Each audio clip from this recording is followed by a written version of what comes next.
কিছু সংস্কারে একমত না হলেও দেশের স্বার্থে বড় দল হিসেবে বিএনপি ছাড় দিয়েছে বলে জানালেন দলের ভারপ্রাপ্ত চেয়ারম্যান তারেক রহমান। ভোটের বিরুদ্ধে ষড়যন্ত্র হচ্ছে বলে নেতাকর্মীদের সজাগ থাকার আহ্বান জানান তিনি। সোহেল সামির রিপোর্ট।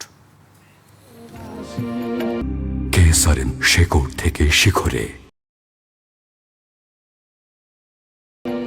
দীর্ঘ 23 বছর পর পটুয়াখালী জেলা বিএনপির সম্মেলন। এ উপলক্ষে বর্ণাঢ্য সাজে সেজেছে গোটা জেলা। সাংস্কৃতিক পরিবেশনা সহ ছিল নানা আয়োজন। সম্মেলনে ভার্চুয়ালি যোগ দেন দলের ভারপ্রাপ্ত চেয়ারম্যান তারেক রহমান। নেতাকর্মীদের উদ্দেশ্যে বলেন, দেশের সবচেয়ে বড় দল হিসেবে বিএনপির দায়িত্বও বড়। গণতন্ত্রের ভিত্তিকে যদি শক্ত ভিতের উপরে প্রতিষ্ঠিত করতে হয়, সবচেয়ে আগে এগিয়ে আসতে হবে বাংলাদেশ জাতীয়তাবাদী দল বিএনপিকে, তথা আপনাকে এগিয়ে আসতে হবে।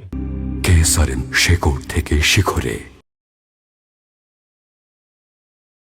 কিছু সংস্কারে একমত না হলেও দেশ, মানুষ ও গণতন্ত্রের স্বার্থে বিএনপি মেনে নিয়েছে বলে জানান তিনি। আমরা মেনে নিয়েছি, কিছু কিছু জিনিসের সাথে আমরা একমত নয়, তারপরেও আমরা গণতন্ত্রের ভিত্তি যাতে রচিত হয়, গণতন্ত্রের ভিত্তি যাতে শক্তিশালী হয়, দেশ যাতে গণতন্ত্রের দিকে এগিয়ে যেতে পারে, দেশের মানুষ যাতে তাদের গণতান্ত্রিক অধিকার চর্চা আবার শুরু করতে পারে, তার জন্য আমরা ছাড় দিয়েছি। যে গণতন্ত্রের জন্য এত ত্যাগ, কেউ যেন সেই ভোট নিয়ে ষড়যন্ত্র করতে না পারে, সে ব্যাপারে নেতাকর্মীদের সজাগ থাকার আহ্বান জানান তিনি। সেই ব্যাপারেও আমাদেরকে ঐক্যবদ্ধ থাকতে হবে, ডিসিপ্লিন থাকতে হবে আমাদেরকে, প্রিয় সহকর্মী বৃন্দ।